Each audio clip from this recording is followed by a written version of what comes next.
여호와는 나의 목자시니 내가 부족함이 없으리로다. 그가 나를 초장에 누이시며 쉴만한 물가로 인도하시는도다. 내 영혼을 소생시키고 자기 이름을 위하여 의의 길로 인도하시는도다. 아멘. 아멘. 김미경 권사님께서 성경 봉독해 주셨습니다. 가정에서 예배드리는 분은 어느 분이 지금 성경을 읽었나 모르시기 때문에 말씀드려요. 할렐루야. 주 안에서 만나서 반갑고 또 사랑하고 축복합니다. 하나님 사랑하시면 아멘 할까요? 아멘. 옆 사람 보고도 사랑합니다, 축복합니다. 가정에서 예배드리는 우리 권사님, 집사님, 성도님들 사랑하고 축복합니다. 잘 계시죠? 우리 본당에서 예배 한 20여 분 계신데 이분들 가서 서로 인사하세요. 우리 여러분 여기 계신 분들이 사랑하고 축복합니다 한번 하는 거예요. 시작. 사랑하고 축복합니다. 할렐루야. 네. 저 뒤에 카메라 보고 손 흔들면 돼. 저 가운데 사랑하고 축복합니다. 안에 있으나 밖에 있으나 빛의 하나님의 은혜로 우리가 하나가 된 줄로 믿습니다. 오늘부터 우리나라는 2주간이에요. 우선 2주간 대면 예배를 드리도록 해서 아마 전국의 대부분의 교회들이 대면 예배, 그리고 우리 같은 중소형 교회는 20여 명 정도까지는 예배를 본당에서 드릴 수가 있게 됐습니다. 이 어려운 시기에 여러분에게 더 양질의 꼴과 은혜로운 말씀을 전해야 되겠다고 저거 작정을 하고 한 주간 동안 말씀을 준비한 게 있습니다. 그래서 오늘부터 한 6주, 7주 정도 시편 23편 말씀을 강해하면서 함께 은혜를 나누고자 합니다. 제가 시편 23편을 많이 했거든요. 할 때마다 정말 큰 은혜가 임했어요. 말씀의 은혜가요. 전하는 저도 듣는 사람도 그런. 여러분 기대를 가지고 주일마다 나오고 말씀에 귀를 기울이시기를 바랍니다. 시편에는요, 밤하늘에 빛나는 반짝반짝 빛나는 별들처럼 보석 같은 시들로 가득 차 있습니다. 그 중에서 가장 빛나는 보석을 꼽으라면 저는 오늘 시편 23편을 꼽을 수 있을 거예요. 그만큼 이 시편 23편은 좋은 말씀이기도 하지만 우리에게 영적인 은혜를 주고 있다는 말이죠. 이 말씀은 누구나 한두 번씩은 들어도 봤고 암송도 하고 애송도 하는 거예요. 심지어는 믿지 않는 사람들도 이 말씀을 아주 좋아한다 그럽니다. 오늘 말씀의 첫날 첫 번째 제목은 여호와는 나의 목자, 다른 소제목은 목자 되신 여호와 하나님, 이렇게 돼요. 먼저 시편 23편의 저자는 누굽니까? 다윗 왕입니다. 다윗은 이 시를 엄청난 감동 속에 기록을 했어요. 그리고 23편의 내용을 보면 그가 이 시를 기록할 때가 가장 편안하고 평안한 때인 것처럼 느껴지지만 사실은 정반대의 시기였다는 점입니다. 어쩌면 다윗 인생에서 가장 힘들고 어려운 때에 이 시를 기록했습니다. 다윗 왕이 이스라엘 왕이 되어서 이스라엘 나라를 아주 높은 위치에 올려놓았습니다. 그러나 그는 얼마 못 가서 맏아들 압살롬의 반란으로 하루아침에 왕의 자리를 뺏기고 멀리 변방으로 쫓겨다니면서 피난살이 중에 기록한 것이 오늘 시편 23편입니다. 한마디로 말씀드리면 가장 절망적인 때에 가장 아름다운 시가 나왔다는 거죠. 인생의 가장 고통스러운 시기에 가장 평안한 글이 나왔다는 겁니다. 그래서 시편 23편은 많은 이들에게 은혜를 주는 말씀이기도 하지만 특히 편안할 때보다 인생의 많은 아픔과 고통 겪고 있는 분들에게는 더 큰 은혜가 되고 있음을 기억하시고, 여러분들도 왜 나만 겪는 고난이냐고 어려움을 호소하고 계시다면 이 말씀을 통해서 다윗의 심정과 여러분의 심정을 같이 묶어서 동변상련의 은혜를 받으시면 어려움을 이길 수 있는 큰 능력이 생길 줄로 저는 믿습니다. 매주마다 여러분 시편 23편을 위해 여러분 많이 기도해 주시기 바랍니다. 먼저 오늘 말씀의 서두는 이렇게 시작합니다. 여호와는 나의 목자시니 내가 부족함이 없으리로다. 다윗은요, 여호와 하나님을 가르쳐서 나의 목자 그랬어요. 나의 목자. 그리고 자기는 양이라 그랬어요. 그리고 그렇기 때문에 뭐가 없으리로다? 부족함이 없으리로다 그랬어요. 여러분, 당시 다윗은 정말 부족함이 없었기에 이런 고백을 했을까요? 아닙니다. 오히려 여러분, 다윗은 가진 것이 더 없었어요. 다 뺏기고 쫓겨다니는 신세였어요. 너무나도 부족함 속에 있었던 자신이지만 하나님이 자신의 목자로 계시기에 오히려 부족하지 않다 고백한 줄 믿으시기 바랍니다. 사랑하는 성도 여러분요, 이 말씀은요, 억만금을 쌓아두고 살아도 하나님 없으면 아무것도 아니요, 아무것도 가진 것이 없어도 하나님이 자신과 함께 계시면 나는 부족함이 없는 자로다 고백하며 살 수가 있다는 말씀입니다. 이 신앙 고백을 기억하시기 바랍니다. 다윗은 이 말씀을 통해서 하나님과 자신과의 관계성을 분명히 말하고 있어요. 관계. 하나님은 자신의 목자요, 자신은 하나님의 어린 양이라고 분명하게 표현을 했습니다. 여러분, 다윗의 이런 고백은 여호와 나의 목자, 나는 그의 어린 양, 이 고백은 추상적인 얘기가 아니에요. 상상적인, 그냥 생각한 게 아니에요. 그는 어려서부터 목동 생활을 하였기 때문에, 여기 어린 학생들도 몇 명 있지만 조만한 때부터 목동 생활을 했기 때문에 양을 치고 양을 몰았던 경험이 있기 때문에 양과 목자와의 특수한 관계가 무엇인지를 잘 알고서 체험적인 고백을 한 거예요. 신앙도 체험적인 신앙이 중요합니다. 어떤 사람이 암병이 나았대, 그거보다 자기 손에 가시 뺀 것이 더 체험이 큰 거예요. 체험적인 신앙이 중요한데, 먼저 우리는 여기서 양과 목자의 특수관계를 좀 살펴봐야 됩니다. 양과 목자와의 특수한 관계를 좀 잘 알아야 됩니다. 양은요, 한시라도 목자가 없이는 살 수 없는 동물이에요. 여러분, 동물 중에서 가장 부족한 동물의 대표가 양입니다. 왜 그렇습니까? 양이니까. 왜 양이니까 부족할까요? 여러분, 먼저 그래서 양의 형편과 특성상 절대 혼자 할 수 없는 이유가 뭔지를 몇 가지를 통해 말씀을 드릴게요. 첫째, 시력이 나쁩니다. 눈앞의 꽃도 잘 구분하지 못해요. 길어야 2m, 3m. 그래서 누가 목자고 누가 도둑놈인지 눈으로는 잘 분별을 못해요. 그래서 여러분, 목자가 이 양들을 몰고 양들을 이 목양하기 위해서 필수품으로 가지고 다니는 것이 호루라기, 피리, 그리고 막대기입니다. 신호를 보내는 거야. 딱딱 쳐서 내가 너 옆에 있다 불어서. 수시로 목자가 늘 앉아서 쉬는 것 같지만 바위를 이렇게 쳐요. 그건 뭐냐면 흩어져 있는 양들에게 우리 목자가 저기 있구나 안심시키는 신. 왜? 눈이 나쁘니까. 눈이 나쁘니까. 두 번째, 양은 다리가 아주 짧고 기달래. 짧고 약해. 우리말로 숏다리에 숏다리. 이렇게 걷는 모습도 종종 걸음. 양이 성큼성큼 걷는 거 보셨습니까? 종종. 왜 종종이죠? 짧은 다리 때문에 종종. 돌부리에도 잘 넘어지고요. 이 비대한 몸을 지탱하기도 너무나 힘들고요.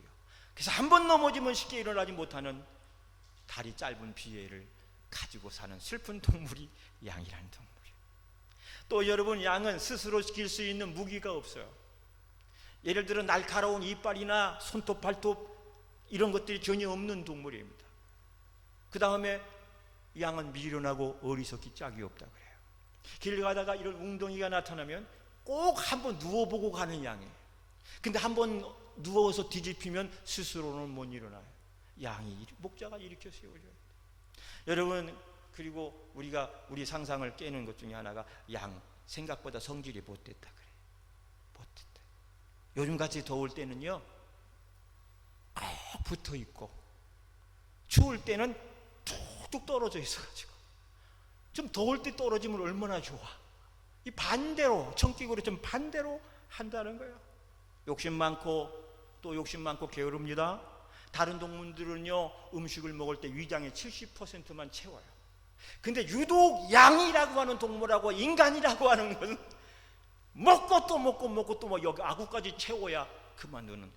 로마의 문헌을 보면 로마인들이 잔치 문화를 했는데, 파티 문화인데 실컷 먹고 또 잔치를 즐기고 싶으니까 가서 토하고 와서 또, 그래서 토하는 방을 따로 만들어 놨다 할 정도로 인간이 어리석어요. 근데 양이 그렇습니다. 양이 그냥 있는 대로 다 먹어 치우고, 그런 반면에 운동은 하기가 게을러서 운동은 죽어도 하기를 싫다 그래요. 그래서 지혜로운 목자는 양들 틈에 뭘 풀어놓죠? 사나운 개나 염소를 풀어놔. 강제로 운동시키는 거야. 막 도망다니게. 여러분, 그 다음에 마지막으로 양을 가장 괴롭히는 것은 털입니다. 털. 가장 한도 끝도 없이 자라나는 털. 여러분 양모 아시죠? 양모로 된 이불, 침구 참 좋아하잖아요. 그런데 이 무성하게 자라는 털 속에 뭐가 자라요? 기생충, 진드기들이 자라서 사정없이 피를 빨아먹고 전염병을 퍼뜨려서 괴롭힌다는 거예요. 스스로 비비고 뒹굴어도 떨쳐내지 못하는 게 이 양의 형편입니다. 대충 이렇게만 봐도 양은 절대로 혼자서는 살 수 없고 혼자 살기 힘든 존재입니다. 그래서 양의 절대 필요는 누구죠? 따라 여호와 하나님. 뭐 여호와 하나님이요? 양에게는 목자지. 할렐루야. 여호와 하나님은 저와 여러분에게 필요한 존재고, 이 양에게 필요한 것은 절대 필요는 물도 아니요 풀도 아니요 목자인 줄 기억하시기 바랍니다. 그렇다면 이렇게 약한 양이, 이렇게 부족한 양이, 스스로는 자기를 지켜낼 힘조차 없는 이 양이 행복하게 사는 법은 무엇일까요? 그래서 양의 행복이에요. 양은 어떻게 행복하게 살 수 있을까? 첫째, 양의 행복은 목자와 함께하는 행복입니다. 양의 행복은 누구와 함께하는 행복이죠? 목자와 함께하는 거예요. 여러분, 라면 중에서 최고 라면이 뭐죠? 우리 박사랑 학생이 여기 있는데 라면 좋아하잖아. 엊그저께도 여기서 컵라면 끓여 먹었는데, 근데 라면 중에 너는 어떤 라면을 제일 좋아하니? 괜찮아. 여러분 어떤 라면 좋아해요? 신라면, 진라면, 완성탕면 많이 있는데, 지난번에 한 말씀 드렸나 보네. 가장 우리에게 좋은 라면은 주님과 함께 라면이에요. 그렇죠?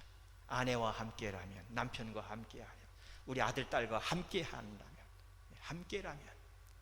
양에게 있어 제일 좋은 라면은 주님과 함께 하는 라면, 목자와 함께 하는 라면, 함께 라면. 목자와 함께 하는 것이 양의 행복의 지름길이에요. 아무리 힘이 없어도 부족해도 스스로 살 수가 없을지라도 이 양이 살고 행복할 수 있는 이유는 바로 목자 때문인 겁니다. 너무나 많은 부족함 속에서도 양이 행복하게 살 수 있는 이유가 무엇입니까? 목자가 함께하기 때문인 거예요. 그래서 오늘 말씀에 여호와는 나의 목자시니 내가 부족함이 없으리로다 그랬어요. 오늘 성도의 행복이 무엇입니까? 여호와 하나님과 함께하는 행복인 줄 믿으시기 바랍니다. 오늘 저와 여러분이 그렇지 않습니까? 한 사람씩 떼어놓고 보면 왜 이렇게 부족함이 많은지 몰라요. 부족해. 너무 부족해. 약하고 힘없고 부족하고 급하고 미련스럽고 재주도 없고 능력도 별로고, 이것이 양의 모습인 줄 알았는데 돌아보니까 바로 저와 여러분의 모습이더라고요. 저와 여러분의 모습이 이 양처럼 종종 걸음을 치고 살아도 신통치가 않고, 악담 쓰고 살아도 채워지지가 않고, 우리의 힘과 재주로는 넉넉히 살아갈 수 있는 별 재주가 없어. 그래서 우리의 힘만으로는 결코 행복하게 살 수 없는 것이 저와 여러분인데, 그런 우리가 행복하게 살고 행복을 누리며 살 수 있는 것이 목자이신 하나님을 만나는 것이고, 그 하나님과 동행 임마누엘 하는 것인 줄 믿으시기 바랍니다. 따라합시다. 여호와는 나의 목자시니 내가 부족함이 없으리로다. 할렐루야. 여러분, 사람은 누구와 함께 하느냐에 따라서 그 사람의 인생이 달라지고 행불행이 결정돼요. 술 좋아하는 사람과 자꾸 어울리면 얼마인가 술꾼 되고요, 잡기 노름 좋아하는 사람과 함께 어울리면 그 사람처럼 돼서 패가 망신하는 것은 시간 문제예요. 그래서 사람은 좋은 사람과 자주 사귀고 함께해야 자신도 좋은 사람, 행복한 사람이 되는 거예요. 교회 안에서도 좋은 신자들끼리 자주자주 어울리시기를 권합니다. 좋은 신자들, 여기 좋은 신자들 있잖아요. 여기도 있고 여기도 있고. 할렐루야. 이 좋은 신자들과 잠깐 어울리는 거예요. 모여서 남 험담하고 뒷담화하고 불평불만 쏟아놓고, 이게 좋지 않은 신자들이에요. 말없이 섬기면서 사랑해주고 위로해주고 격려해주고 자기 부모를 잘 지켜서 이 코로나19로 위급한 때에도 내가 내 자리를 지켜야 되지 않겠나 하는 마음으로 와서 예배에 참여하고, 또 목사님 힘내세요 지나갈 말로 한마디 하는 것이 목사에게는 탁탁 꽂혀서, 그래 저분들이 내게 힘과 용기가 되니 더 힘내야지. 지나치는 말씀으로 목사님 오늘 말씀 좋았어요, 그 소리가 딱 듣고 지나가서 공고, 이래서 말씀을 더 열심히 준비해야지 이런 마음이 드는 거예요. 이 마지막 시대에는 사람 잘 만나는 것이 복인 줄 기억하시기 바랍니다. 성도가 목자 잘 만나는 것도 복인 시대예요. 이상해가지고 막 그 교회 하나 때문에 5만 5천 교회가 문을 닫았어요. 그분은 정치를 하지 왜 나가서 그런지 몰라. 그냥 목회하지 말고 정치를 했으면 잘할 것 같은데 목회도 하고 정치도 하려니까 이 난리를 쳐가지고 우리를 고통스럽게 만들잖아요. 5만 5천 교회가 문을 닫았다고, 그 한 교회 때문에. 직장 다니는 분들이 너무너무 스트레스 심해요. 요즘에 가면 사람들이 말하잖아요. 이럴 때 그냥 기도만 하고 묵묵히 지나가요. 때가 되면 하나님이 떨어진 우리의 유신과 우리의 그 형편을 높여주고 세워줄 날이 반드시 올 거니까 그때까지 믿음을 잘 지키고 나가는 거예요. 할렐루야. 여러분, 대초원의 양들의 모습은 평화스러워 보여요? 아니면 불행해 보여요? 평화스러워요. 저 푸른 초원 위에 그림 같은 집을 짓고 양들이 돌 끌고 이런 아름답고 평화스러워 보이는 것처럼 보이지만, 그냥 목자 없이 스스로는 절대 평화롭지 못한 동물이 양이라는 존재인 거예요. 목자가 지치고 목자가 함께하고 있기 때문에 저 푸른 초원 위에 평화롭게 놀며 뛰놀 수가 있는 것이지, 목자 없는 양은 불행하고 불안한 겁니다. 마찬가지로 오늘 성도들 최고의 행복도 먹고 마시는 것으로부터 오는 것이 아니라 목자 대신 우리 주님이 있어서 그 주님과 함께하고 주님과 동행하고 주님의 인도를 받을 때 진짜 행복한 성도가 되는 줄로 믿습니다. 또 한 가지, 성도의 행복은 마치 어린아이의 행복과 같다고 말할 수가 있습니다. 여러분, 어린아이의 행복은 돈일까요? 장난감일까요? 과자일까요? 아이스크림일까요? 얼마나 있어야 만족할까요? 여러분, 그거 아니죠. 어린아이라고 어린애는 아닌 거예요. 어린아이도 생각이 있고 지각이 있고 지혜가 있어요. 여러분, 한마디로 말해서 어린아이의 행복도 오른손에 과자 왼손에 아이스크림, 그것이 아니라 부모님과 함께할 때 오는 진정한 행복이라는 사실을 기억하시기 바랍니다. 부모와 함께할 때 아이들이 제일 행복해요. 우리 집이 좋아요 나빠 그거 안 따집니다. 저 어렸을 때 보면 학구방에 비기 줄줄이 새는 곳에 있어서 엄마 아빠가 계셨기 때문에 저는 행복한 추억을 가지고 살아요. 엄마, 그때 우리 집 왜 이렇게 비 새는 집에 살았어? 아빠, 우리 집 왜 이렇게 양옥집도 아니어서 그런 거 생각도 안 나. 부모님이 나와 함께 해준 것 자체만으로도 나는 행복했고 즐거웠고 신나게 뛰어놀 수가 있었던 겁니다. 먹을 것, 입을 것, 놀 것 아무리 많아도 엄마 없는 아이는 그 얼굴에 근심 가득하고 가슴은 불안하고 마음이 불행한 겁니다. 우리가 놀이공원에서 흔히들 볼 수 있는 광경 하나가 있잖아요. 양손에 과자 아이스크림을 쥐고도 와 울고 있는 아이들이 있어. 두 손에 잔뜩 쥐고도 슬프게 울고 있습니다. 이유가 뭐죠? 엄마를 잃어버렸기 때문이에요. 미아보호소에서. 아이는 두 손 가득 들고 있어도 엄마 잃었기 때문에 울부짖고 있어요. 행복하지 않습니다. 여러분, 지금 이 세상에도 수많은 사람들이 비슷하게 살고 있습니다. 양손에는 나름대로 사람들이 일러준 행복의 조건들을 들고 있지만 그래도 그들이 울고 서 있는 이유가 뭘까요? 왜 양손에 떡을 쥐고 가슴이 허전할까요? 그것은 창조주 하나님, 나를 지으신 하나님을 만나지 못해서요. 양손에는 나름대로 사람들이 일러준 행복의 조건들을 들고 있어요. 그러나 하나님을 만나지 못하기 때문에 그 허전한 가슴을 채우지 못하기에 저들은 불안한 상태로 살아가고 있는 겁니다. 자신을 낳아준 육신의 부모님은 계신데 자기 영혼을 만들어주신 하나님을 만나지 못해서 불행한 채로 살고 있다는 겁니다. 여러분, 인간은 영적 존재인 거 아시죠? 인간은 영적 존재. 이 만물의 영장이란 말은 영적 존재라는 말입니다. 그런 영적인 사람이 영이신 하나님을 못 만나니 불안하고 불행한 인생을 사는 거야.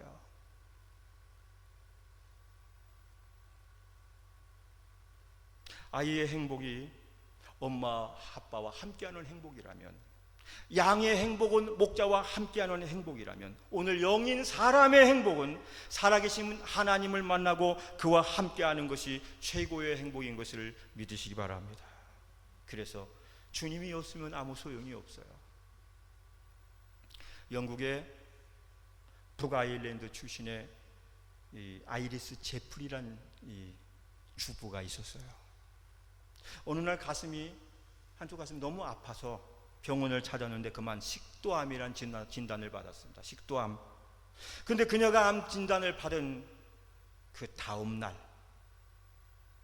사뒀던 복권이 당첨을 됐어요.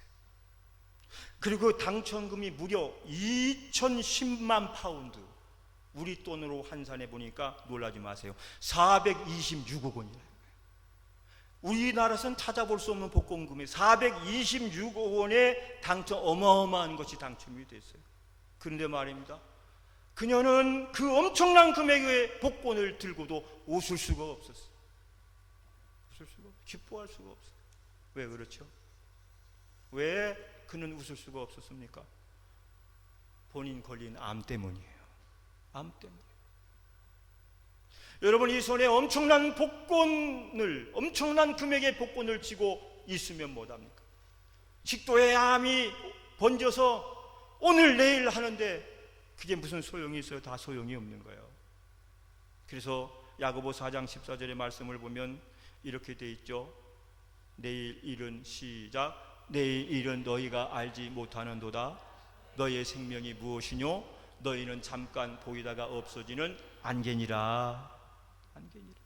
너의 생명이 무엇이냐? 너희는 잠깐 보이다가 없어지는 안개니라. 여러분, 모두 이 시간에 하나님께 감사하시기 바랍니다. 뭘 감사하실래요? 복권 당첨 안 되고 내가 식도암 걸리지 않은 것을 감사하세요. 바꿔서 말하면 식도암 걸리고 억만금의 복권 당첨되는 것이 좋아요? 식도암 안 걸리고 복권 당첨 안 되는 게 좋아요? 후자지요. 그럼 감사해야 돼요. 난 복권 당첨된 거 부러워하지 말라고요.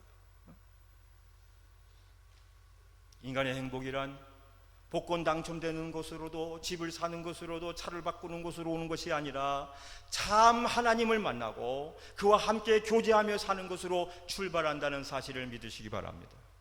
세상 모든 것 얻어도 생명을 잃으면 끝이에요.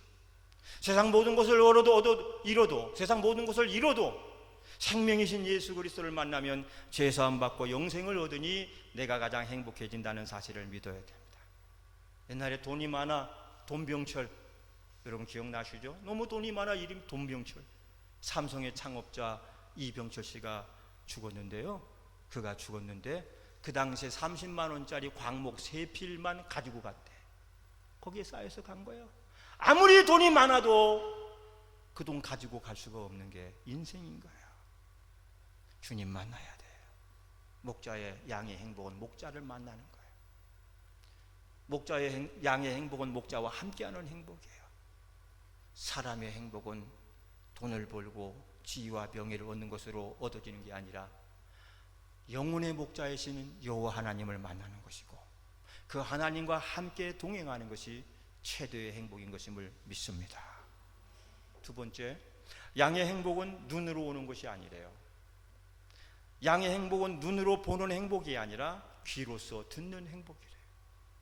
여러분, 아까 양이 뭐가 나쁘다 그랬죠? 눈이 나쁘다 그랬어요. 그럼 눈이 나쁜 대신 뭐가 밝을까요? 귀가 밝은 거예요. 눈이 나쁘니까 귀가 밝아요. 그래서 그는 눈으로 볼 수 없는 많은 것들을 귀로서 듣습니다. 바람 소리, 물 소리, 목자의 움직이는 소리, 노래 소리 다 뭘로? 귀로 들어요. 목자가 부르는 소리 다 귀로 들어요. 그래서 양의 보배는 눈이 아니라 귀입니다. 비디오가 아니라 오디오인 거예요. 그래서 양은 목자의 음성을 듣기 위해서 어떻게 하죠? 항상 귀를 열어놓고 살아요. 귀를 쫑긋이 열어놓고 살아요. 비록 머리를 쳐박고 네 발로 기어다니지만 그의 귀는 목자를 향하여 열려있다는 소리예요. 풀을 뜯어먹을 때나 물을 마실 때나 한가로울 때에도 부지런히 목자의 소리에 귀를 기울이는데, 저와 여러분, 우리가 하나님의 말씀을 대하는 태도가 이러해야 된다고 저는 믿습니다. 세상에 살아도 하나님의 음성, 하나님의 말씀 듣는 것을 즐겨하고 늘 하나님을 향하여 하나님의 말씀의 채널을 열어놓고 있어야 된다 저는 믿습니다. 그래서 세상의 잡다한 소리로 우리를 채우는 게 아니라 하나님의 말씀으로, 생명의 말씀으로 나를 채울 때 내 영혼이 살아나고 내가 이 세상을 성공적으로 살아갈 수가 있는 거예요. 사랑하는 여러분, 이것은 양 이야기가 아닙니다. 이것은 성도들인 우리들의 이야기입니다. 우리가 무엇으로 행복해야 되는지를 가르쳐주고 있는 말씀입니다. 성도의 행복도 눈이 아니라 귀라야 된다는 말씀입니다. 여러분, 만일 성도가 눈으로 보는 것을 통해서 행복을 찾으려고 한다면 한도 끝도 없어집니다. 남들 집 살 때 나도 집 사야 돼. 남들 옷 살 때 나도 옷 사야 행복해. 그리고 남 차 바꿀 때 나도 차 바꿔야 돼. 저 사람 승진하면 나도 승진해야 내 마음의 만족이 찾아와. 이것이 내 마음에 차지 않으면, 내 성에 차지 않으면 그것 때문에 괴로워하고 우울해하고 불면증에 시달리고 스스로 누가 뭘하지 않으려도 불행하다 여기면서 불행해지는 거예요. 그러므로 여러분들은 자꾸 눈으로 보는 것을 통해서 행복해지려고 하지 마시기 바랍니다. 그러다가 여러분 상대적 빈곤에 빠져, 상대적 박탈감에 빠져, 열등감에 우울증에 빠져서 세상을 실패하고 마는 거예요. 그래서 하나님께서 우리에게 말씀해 주신 것이 있어요. 요한일서 2장 15절로 17절 말씀을 보면 이런 말씀이 있어요. 이 세상이나, 다 같이 시작. 이 세상이나 세상에 있는 것들을 사랑치 말라. 누구든지 세상을 사랑하면 아버지의 사랑이 그 속에 있지 아니하니, 이는 시작. 이는 세상에 있는 모든 것이 육신의 정욕과 안목의 정욕과 이생의 자랑이니 다 아버지께로 쫓아온 것이 아니요 세상으로 쫓아온 것이라. 이 세상, 시작. 이 세상도 그 정욕도 지나가되 오직 하나님의 뜻을 행하는 자는 영원히 거하느니라. 오직 하나님의 뜻을 행하는 자는 영원히 거하느니라. 할렐루야. 양의 행복은 뭐예요? 눈이 아니에요. 귀로서 듣는 행복입니다. 여러분, 성도의 행복은 세상의 소리가 아니에요. 하나님의 말씀을 듣고 느끼는 행복입니다. 아기가 행복해야 할 때 그 엄마의 말을 다 이해해서 행복한 것이 아니에요. 엄마의 음성 자체가 좋은 거예요. 아가야, 이 소리 자체가 좋은 거예요. 그걸 들으면 행복한 거예요. 여러분, 성도들도 마찬가지입니다. 여러분이 말씀을 듣는다고 했을 때 말씀을 다 이해했기 때문에 좋은 게 아니에요. 이것이 하나님의 말씀이고 하나님의 음성이기 때문에 나의 영혼이 기쁘고 즐겁고 좋은 겁니다. 할렐루야. 말씀을 들어야 돼요. 보아야 돼요. 읽어야 돼요. 이해하였기가 아니라 들었기 때문입니다. 따라붙어, 이해가 아니다. 이해가 아니고 들어야 된다. 그래서 말씀을 이해가 아니고 듣는 거야 돼요. 자주 듣고 많이 듣고 매일 듣고 그 말씀을 가지고 사는 거야. 그래야 행복하고 우리의 삶이 평안해지는 거야.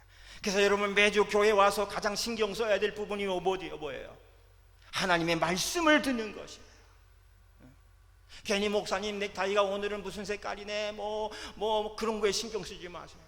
목사님 지난주에 맸던 거 오늘 또 매고, 그건 지난주 그거 아니죠, 그지? 예를 들은 거야. 어떤 사람은, 어떤 부부가 교회 갔다 왔는데 아내가 물어, 여보 오늘 가서 교회에서 무슨 은혜를 받았어? 목사님이 넥타이가 삐뚤어졌고 뭐 성가대가 하품을 하고 있고 그런 거면 잔뜩 보고 와 얘기하는 거야. 교회에 와서 그런데 그런 거에 신경을 써요. 하나님의 말씀 듣고 은혜 받는데 신경을 써야 되지. 할렐루야. 어떤 여자 집사님 남편을 전도해서 교회를 데리고 갔어요. 근데 그날따라 목사님께서 창세기 5장을 설교하는 거예요. 창세기 5장은 누가 누굴 낳고 죽고, 누가 누굴 낳고 죽고, 누가 누굴 낳고 죽고, 죽고가 나오니, 에이, 오늘은 완전히 꽝이다. 우리 남편 힘들게 데려왔는데 은혜는커녕 시험 들까 두렵다. 그래야 집에 갔어요. 그래서 그래도 궁금하니까 뭐 여보 오늘 교회 가서 별로 은혜 없었지? 아니야 여보, 나 오늘 교회 가서 진리를 하나 발견했어. 뭔데요? 인생은 죽는다는 걸 깨달았어. 인생은 969세를 살았던 누구요? 에? 뭐라고? 제 장수 갑자기 생각 안 나. 그래, 그 사람 966세를 살던 3년을 살던 죽는다는 진리 앞에 내가 깨달았어. 예수 잘 믿어야 되겠다는 생각했대. 그런 거예요. 하나님의 말씀은 어떻게 은혜로 내게 올지를 몰라요. 여러분, 장마철에 비 구름이 막 지나갈 때 그 모든 구름에 비가 다 들어있는 게 아니에요. 비 들어있는 구름이 따로 있어요. 우리가 살다가 어느 구름에 비가 떨어질지를 모르는 거예요. 하나님의 말씀을 즐겨하다 보면 그 말씀이 우리에게 폭포수와 같은 은혜의 말씀으로 다가올 때가 있는 겁니다. 그래서 여러분 스스로를 진단할 때 교회에 와서 하나님 말씀 듣는 것이 더 좋은지 아니면 다른 사람들 만나 수다 떨고 하는 게 더 좋은지 판단해 보셔야 돼요. 좋은 성도는 한 주라도 말씀을 듣지 못하면 안타까움에 견딜 수 없어야 돼요. 말씀을 들으면 너무 기쁘고 즐거워서 어쩔 줄 몰라야 그게 건강하고 정상적인 신자인 거예요. 아멘. 할렐루야. 우리 가정 예배 잘 들으시죠? 이 말씀은 오디오 잘 나가게 하려고 밤새 막 했어요. 아마 오늘 잘 나갈 겁니다. 다음 주는 더 잘 나갈 거예요. 그리고 우리가 또 주의해야 될 점이 있습니다. 뭐냐면 세상에서는 우리가 들어야 될 소리가 있는가 하면 들어서는 안 될 소리가 있어요. 해야 될 소리가 있는가 하면 절대 해서는 안 되는 소리가 있어요. 그것들은 우리의 영혼을 파괴하고 우리 신앙을 빗나가게 하고 넘어뜨리게 하는 소리가 있는데 그건 듣지 말아야 돼요. 하지도 말아야 돼요.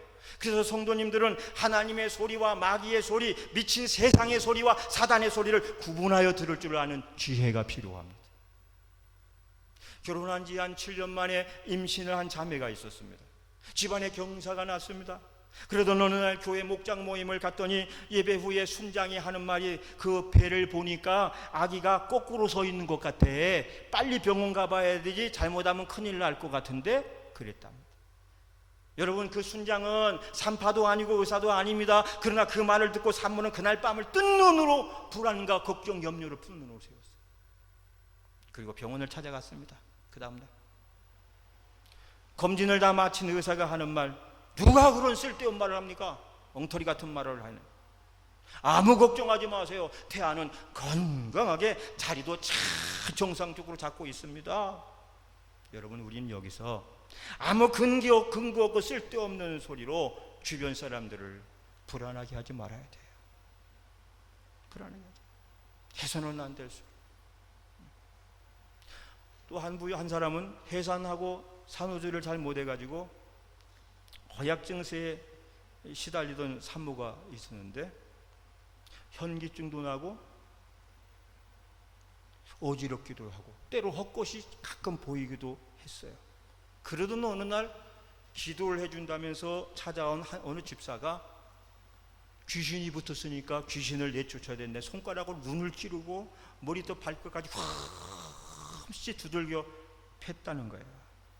그날부터 이 산모는 매일같이 불안한 마음으로 떨고 그 때문에 수년 동안을 귀신 공포증에 시달렸다는 거예요. 여러분, 그 집사는 영혼을 다루는 목사도 아니고 주의 종도 아닙니다. 그런데 겁도 없이 그런 짓을 했어요. 이런 쓸데없고 무책임한 말 한마디가 다른 사람을 멸망의 길로 이끌기도 한다는 사실을 기억을 해야 돼요. 그리고 사람의 감정은 매우 얇기 때문에 흔들리기 쉽습니다. 그래서 작은 말 한마디에도 큰 영향을 받기도 하고 큰 상처를 받기도 해요. 그렇기 때문에 조심해서 말을 해야 되고 행동을 해야 돼요. 그러면 여러분, 그렇게 얇은 그 감정의 흔들림을 우리가 어떻게 막을 수가 있을까요? 그것은 올바른 믿음을 갖는 거예요. 바른 믿음을 갖고 정확한 하나님의 말씀으로 무장을 하고 사는 거예요. 할렐루야. 그리고 사람의 말에 흔들리지 말고 목자이신 하나님의 말씀에 귀를 기울이고 사는 겁니다. 더 나아가서 자기 교회 담임 목사님의 신앙 지도를 따르고 그 말씀을 들으면서 사는 거예요. 그래야 그 마음의 평안을 지킬 수가 있는 겁니다. 따라합시다. 하나님의 소리만 들읍시다. 하나님의 소리에만 귀 기울입시다. 쓸데없는 소리 하지도 말고 듣지도 맙시다. 할렐루야. 마지막에 양의 행복은 우리 안에서의 행복이에요. 울타리 안에서. 여호와는 나의 목자시니 내가 부족함이 없으리로다. 그가 나를 푸른 초장에 누이시며 실만한 물가로 인도하시는도다. 생각해 보세요. 이 양이 행복할 수 있는 이유는 이 양에게 목자가 있고 뭐가 또 있어? 울타리 우리가 있기 때문에. 그래서 양의 행복은 우리 밖에서가 아니라 우리 밖에는 사나운 짐승들이 있어요. 위험한 것들이 너무나도 많아요. 그때 양은 우리 안에 놓고 키우는 겁니다. 이 양은 우리 안에 있어요. 밖에 놀다가도 저녁이 되고 때가 되면 목자가 부를 때는 우리 안으로 들어와야 그것이 안전하고 행복합니다. 그래서 우리라고 하는 것은 울타리고 안식처고 보금자리예요. 영적으로는 성도가 머무르는 우리가 하나님의 품이고 교회라고 하는 울타리인 줄을 기억하시기 바랍니다. 그래서 성도는 하나님 안에, 말씀 안에, 교회라고 하는 울타리 안에 있을 때 안전한 법입니다. 교회라고 하는 울타리를 우습게 여기면 안 돼요. 내가 머물고 내가 함께 거하는 이 교회 공동체 울타리를 가볍게 여기면 안 돼요. 이 울타리를 벗어나면 내가 죽겠구나는 그런 마음으로 가지고 살아야 돼. 그래서 여러분, 유명한 어거스틴이라는 분은 이런 말을 했어요. 교회는 어머니의 품과 같다 그랬어요.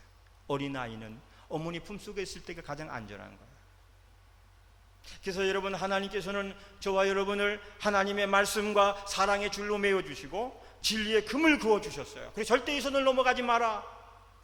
그때의 행복이 지켜지고 보장되어지는 거예요. 그래서 우리는 우리 밖의 사람이 아니라 우리 안의 사람이 돼야 돼요. 아멘. 이 땅에 있는 모든 성도는 하나님 품에 안겨야 되는 어린 양입니다. 그래서 비록 세상에 살지만 주님이 부르시면 주님 앞으로 나와야 돼요. 그래야 지켜지는 행복이 우리 안에서의 행복입니다. 때로 그 줄이, 그 경계선이 불편하게 여겨질 수가 있어요. 꼭 교회를 다녀야만 되나? 꼭 교회를 가야만 은혜를 받나? 그것이 그렇게 불편하게 여겨지지만 그 줄이 있기 때문에 그것이 경계선이 되어 저와 여러분을 세상으로부터 지켜줄 수가 있는 거예요. 이 코로나19 때문에 이 경계선이 희미해지고 경계선이 무너져 나가는데 목사님들이 고민이 깊어요. 그동안 우리가 목숨처럼 지켜왔던 주일 성수의 개념이 이 일들로 인해 희석되고 많이 무너져 버렸다고 하는 사실. 그러나 이 일이 진행이 되든 끝나든 교회라고 하는 주님이 세우신 이 영적 기간 안에 머물러야 되는 것이 성도라고 하는 사실은 변함이 없고요. 어떤 도전이 와도 이것은 허물어질 수가 없고요. 예수를 믿어야 구원받고 예수를 믿어야 제사함 받는다는 게 진리이듯이 우리가 하나님 안에, 말씀 안에, 교회 안에 머물러야 된다는 사실이 진리라고 하는 사실을 기억하시기 바랍니다. 우리 모두 우리 안에 양이 되어야 됩니다. 철저한 주님의 말씀 안에 철저한 교회 생활을 하시기 바랍니다. 그리고 우리 울타리인 교회를, 우리 새로운 교회를 소중히 여길 수 있어야 됩니다. 세상에 아까 말씀드리듯이 우리나라의 교회만 5만 5천 교회인데 5만 5천 교회가 다 하나님의 교회예요. 하나님을 믿고 하나님을 섬기는 성도들이 모여서 이룬 교회예요. 그러나 그 교회들이 다 하나님의 교회이지만 저와 여러분에게는 섬기는 교회는 단 하나예요. 내가 소속된 교회가 나의 교회인 거예요. 할렐루야. 우리가 하늘나라의 시민권자이지만 이 땅에 살고 있는 한 대한민국이 나의 조국인 것처럼 전 세계의 모든 교회가 하나님의 교회이지만 내가 섬기는 교회는 분명히 내게 있어야 되고, 이렇게 주일이 되면 내 사랑하는 교회에 나가서 예배하고 내 울타리에 있는 공동체 형제자매들을 만나 교제해야 되고, 나를 위해 애써주는 목사님 지도를 받으면서 신앙생활에 나가는 것이 내가 건강하고 행복하고 안전하게 살아갈 수 있는 길인 것임을 꼭 기억하시기 바랍니다. 여러분, 휴가철이 끝나가고 있죠. 휴가철에 푸른 초장과 쉴만한 물가가 어떤 곳일까요? 괌, 사이판 같은 휴양지가 아니라 바로 여호와 하나님의 품속인 줄 믿으시기 바랍니다. 마태복음 11장 18절에 수고하고 무거운 짐진 자들아 다 내게로 오라. 사이판, 괌이 좋다 한들 거기가 우리의 영원한 안식처가 될 수가 없어요. 여호와 하나님의 품속, 여호와 하나님의 품이 내가 너희를 쉬게 하리라고 하신 예수 그리스도와 하나님의 품만이 우리의 영원한 안식처인 것임을 믿습니다. 그래서 우리가 다른 곳에서 참 안식을 얻을 수 있는 것이 아니라 하나님과 그분 앞에서 있을 때 비로소 진정한 안식을 얻을 수 있게 되는 겁니다. 말씀을 결론 맺겠습니다. 사랑하는 여러분, 이 아침에 저와 여러분이 참된 행복에 대해서 말씀을 드렸어요. 세상살이의 부족에도 부족하지 않게 사는 법에 대해서 말씀을 드렸습니다. 여호와는 나의 목자시니 내가 부족함이 없으리로다.